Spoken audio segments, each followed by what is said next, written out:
व्यक्तिवादावर पण मी बोलणार आहे की या देशाचे पंतप्रधान सगळीकडे त्यांना स्वतःची एकच माणूस असतो। तुम्ही पाहिलं ते राम मंदिरच्या उद्घाटनाच्या वेळेला एकटेच त्या कॉरिडॉर मधून कुठून कुठे एवढे फिरतात काय माहिती, एवढे किलोमीटर लांबीचे कॅमेरा त्यांच्या सोबत असतो। प्रभू रामचंद्र आमचे लल्ला राम लल्ला त्यांना काही सेकंद दाखवलं, पण मोदीजी मात्र बराच वेळ तिकडे होते। मी तर लोकांना म्हणालो की जाऊन जरा बघा की आत रामाचीच मूर्ती आहे का, यांनी यांचाच पुतळा केला तेही एकदा बघायचं।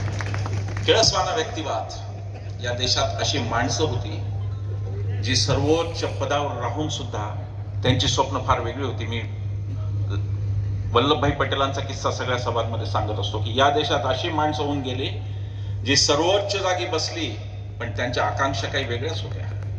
मी उदाहरण देतो की गांधीजींनी जेव्हा ठरवलं की इंग्रज आपल्या सत्याग्रहींना अटक करतात आणि अटक केल्यानंतर इंग्रज आपल्या फोडाफोड करण्यासाठी भारतीयांमध्ये फोडा आणि झोडा हे राबवण्यासाठी इंग्रज जातवार त्यांना काम देतात। म्हणजे ब्राह्मण असेल सत्याग्रही तर त्याला म्हणतात तू पोलिसला मदत कर, आणि दलित असेल तर त्याला म्हणतात की तू पायखाना साफ कर। आणि गांधीजीने ठरवलं की हे चक्र उलट करायचं, आपल्याला जाती तोडायच्या, म्हणून जो तथाकथित उच्च जातीचा त्यांनी तथाकथित खालचं काम करायचं, म्हणजे त्यांनी पायखाना साफ करायचा। सरदार पटेलांचं एक पत्र आहे महात्मा गांधींना की बापू मैं जब जब जेल में जाता हूं तो आपका ये बामन म्हणजे महादेवभाई देसाई इसको भी आप मेरे साथ भेजते हो और इसलिए मुझे पैखाना साफ करने का अवसर नहीं मिलता।